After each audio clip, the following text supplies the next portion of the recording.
जलजीवन mission मधील अनियमितता, निकृष्ट दर्जाच्या कामांमुळे ग्रामस्थ संतप्त. कार्यकारी संपादक गोकुळ देवरे. तालुक्यातील कापडणे गावात जलजीवन मिशन अंतर्गत सुरू असलेल्या पाणीपुरवठा योजनेमध्ये मोठ्या प्रमाणात अनियमितता आणि निकृष्ट कामाची गंभीर तक्रार ग्रामस्थांनी केली आहे। याच पार्श्वभूमीवर पाणीपुरवठा संघर्ष समितीने मुख्य कार्यकारी अधिकारी अजीज शेख यांना निवेदन देत जबाबदार अधिकाऱ्यांवर गुन्हे दाखल करण्याची मागणी केली आहे।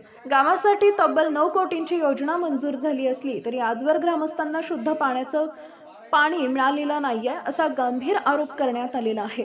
काम अतिशय निकृष्ट दर्जाचे असून कमी दर्जाचे पाईप, निकृष्ट जलकुंभ आणि चुकीच्या पद्धतीने झालेली कामं यामुळे गावकऱ्यांमध्ये संतापाचा सूर आहे। या योजनेवरील देखरेखीसाठी स्थापन करण्यात आलेल्या पाणीपुरवठा समितीच्या एकाही बैठकीचा काही ठावठिकाणांनी इतकंच नव्हे तर काही सदस्यांना आपण सदस्य आहोत याची कल्पनाही नाही।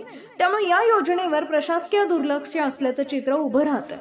सदर योजनेच्या तपासणीसाठी क्वालिटी कंट्रोल विभागाकडून चौकशी करून दोषी अधिकाऱ्यांवर तातडीने गुन्हे दाखल करण्यात यावेत अशी मागणी करण्यात आली आहे। याशिवाय खोटी माहिती देणाऱ्या अधिकाऱ्यांवरही कारवाई करण्यात यावी अशी जोरदार मागणी झाली आहे। या निवेदनावर 94 ग्रामस्थांनी सह्या केली असून यामध्ये पंचायत समिती सदस्य, माजी उपसरपंच, स्थानिक नेते आणि ग्रामस्थ मोठ्या संख्येने उपस्थित होते। जर प्रशासनाने लवकरात लवकर कारवाई केली नाही तर पुढील काळात तीव्र आंदोलन करण्यात येईल असा इशारा पाणीपुरवठा संघर्ष समितीने दिला आहे।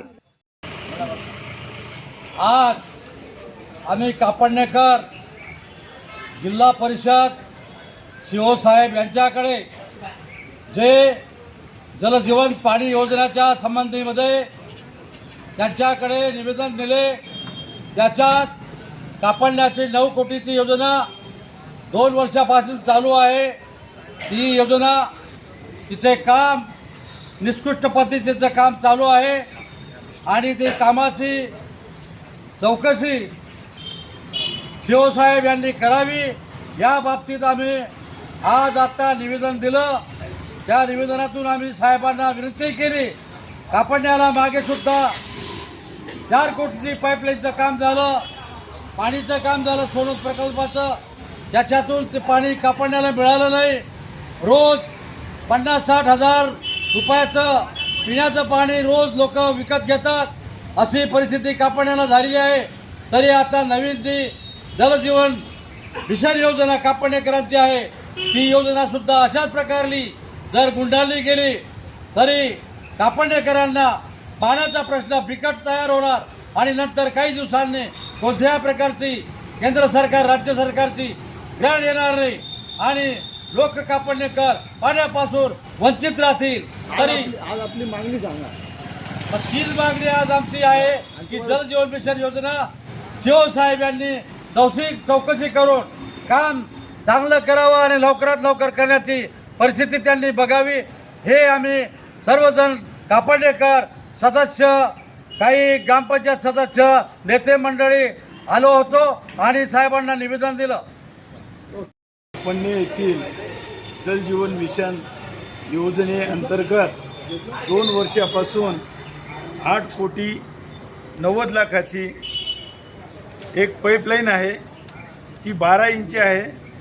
कापडण्यातून देवबाने धरणातून तर त्या पाईपलाईनीला देवबाने येथील काही ग्रामस्थ अडथळा करतायत असं इंजिनियर, प्रशासकीय अधिकारी आम्हाला सांगतात।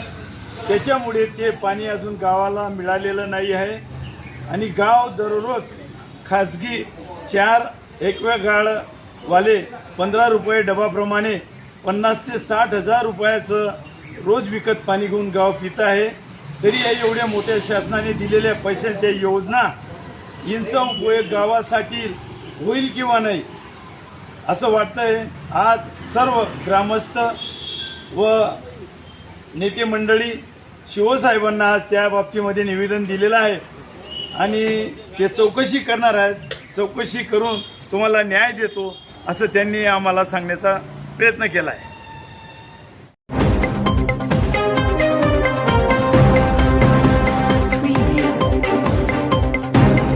मीराबाई गर्ल्स हायस्कूलमध्ये लोकमान्य टिळक पुण्यतिथी निमित्त वक्तृत्व स्पर्धा.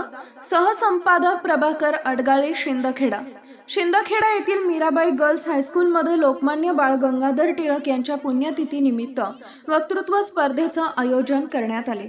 लोकमान्यांचा जीवन प्रवास या विषयावर विद्यार्थिनींनी प्रभावी भाषण सादर करत टिळकांच्या विचारांचा जागर केला. कार्यक्रमाच्या अध्यक्षस्थानी टिळकांची प्रतिमा होती, ज्याचं पूजन मान्यवरांच्या हस्ते करण्यात आले. व्यासपीठावर मुख्याध्यापक JP पाटील, संचालक MY पवार, पर्यवेक्षक VR महाले व ज्येष्ठ शिक्षक वर्ग यांची उपस्थिती लाभली होती. लहान गटात इयत्ता 5वी ते 7वी 42 विद्यार्थिनी सहभागी झाल्या. त्यात प्रथम क्रमांक लावण्या विकास जाधव, द्वितीय हेमांगी मनोज देसले, तृतीय राधिका राजेंद्र गिरासे, उत्तेजनार्थ अंकिता भोला गुप्ता, वैष्णवी संदीप वाघ, भानुजा योगेश मराठे. मोठ्या गटात इयत्ता 8वी ते 10वी 17 विद्यार्थिनींनी सहभाग नोंदवला. त्यात प्रथम लक्ष्मी सुभाष बडगुजर, द्वितीय समृद्धी विजय धनगर, तृतीय डॉली संजय माळी, उत्तेजनार्थ अर्चना प्रदीप ठाकरे परीक्षक व वेळाधिकारी यांनी शिस्तबद्ध पद्धतीनं स्पर्धा पार पाडली. मुख्याध्यापक JP पाटील यांनी सर्व विजेत्यांचं अभिनंदन करत टिळकांचा वारसा पुढे नेण्याचं आवाहन केले.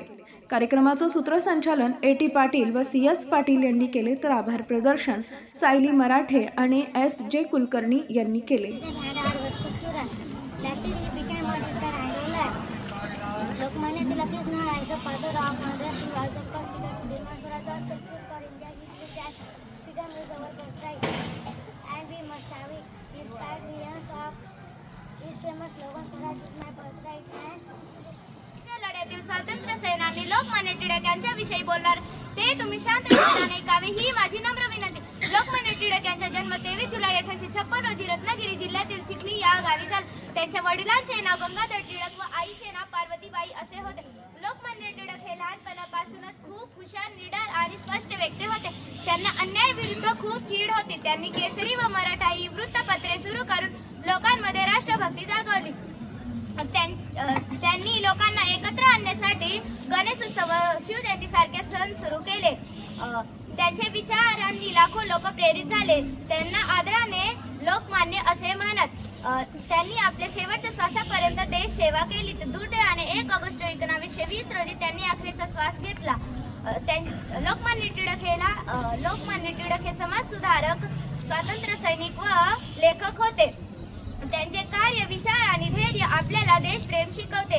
अशा या महान भक्तास माझे कोटी कोटी प्रणाम. पण मैत्रिणींनो, शेवटी जाता जाता एवढं सांगेल, निळ्या आकाशात चंद्राची कोर, लोकमान्य टिळक जन्मोजन्मी थोर. जय हिंद, जय भारत, धन्यवाद.